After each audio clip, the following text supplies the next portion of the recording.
Difficile de ne pas tomber dans le piège tendu par Simon Leviev, serial lové multimilliardaire.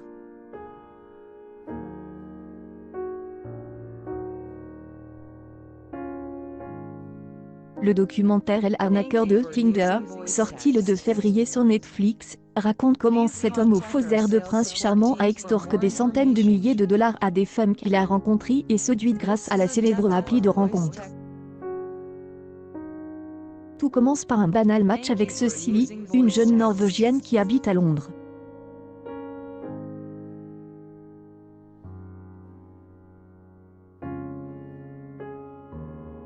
Il est beau, ténébreux, il a l'air de beaucoup voyager. Il a tout de elle homme idéal, en somme.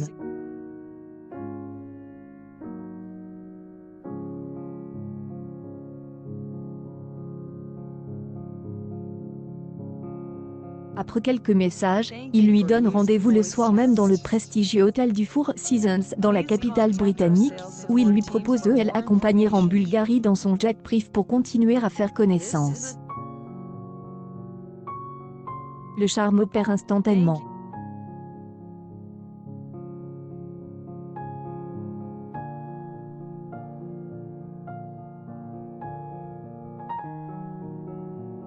Il a tout d'un multimilliardaire normal. Cecilie rencontre même la mère de sa fille dont il est sépare, très élogieuse à son sujet.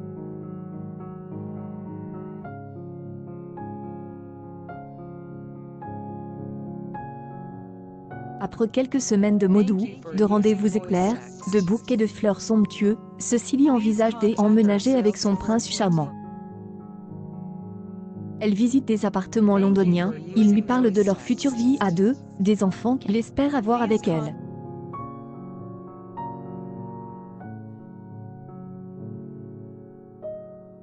Comment ne pas croire au grand amour dans ces conditions?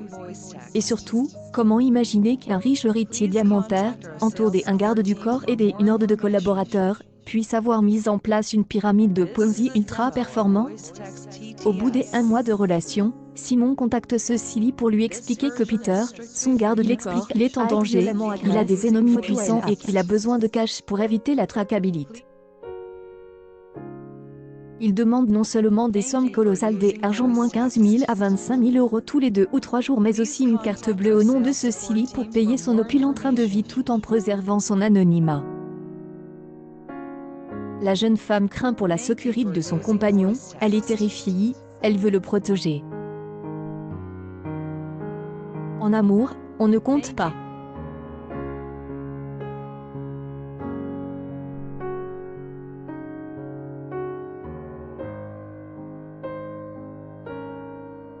Sur les conseils de Simon, elle multiplie les prêts dans différentes banques pour débloquer le plafond de sa carte. Cecilie ne doute pas que Simon la remboursera rapidement vu son patrimoine, mais les jours passent et elle ne voit pas l'argent tomber sur son compte en banque.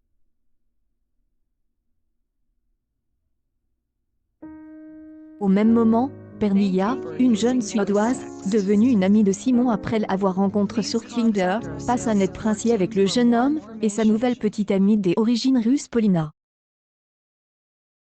L'argent de Cecilie sert donc à payer des vacances grand luxe, fêtes de restaurants 5 étoiles, des hôtels hors de prix, de champagne à volonté.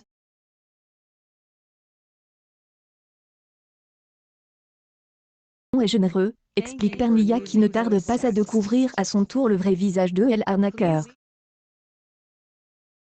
Le scénario se répète avec les photos de son garde du corps, le danger de Simon, le besoin d'argent.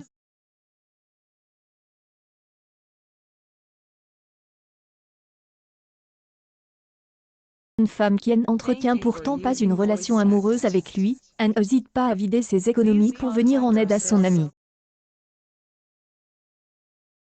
Semaine plus tard, il lui rend un chèque de 500 000 dollars en guise de remboursement, mais l'argent n'apparaît jamais sur son compte en banque.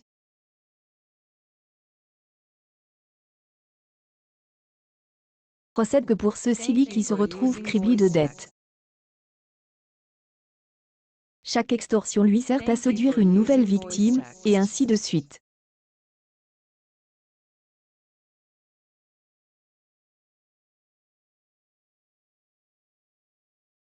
En aucun temps, ce site découvre que derrière Simon se cache Shimon Guriu de EU, un Israélien condamné pour avoir escroqué 3 Finlandaises en 2015.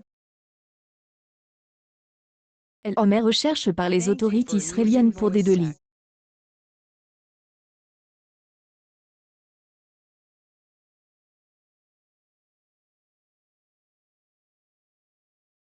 Documentaire, par les producteurs de The Imposté et donc TFK Wickets, sur le tueur en série Luca Rocco Magnotta, met au jour la mécanique ultra morale de l'histoire. Si un multimilliardaire vous sort le grand jeu sur Tinder, méfiez-vous. Difficultés financières. Après la publication d'une enquête des journalistes du journal norvégien Verdangang qui connaît un retentissement international en 2019, Shimon finit par être arrêté à Athènes, extradé en Israël et condamné à 15 mois d'emprisonnement. Il a été libéré au bout de 5 mois. Il continue de dévoiler son train de vie hors norme sur Instagram et de clamer son innocence.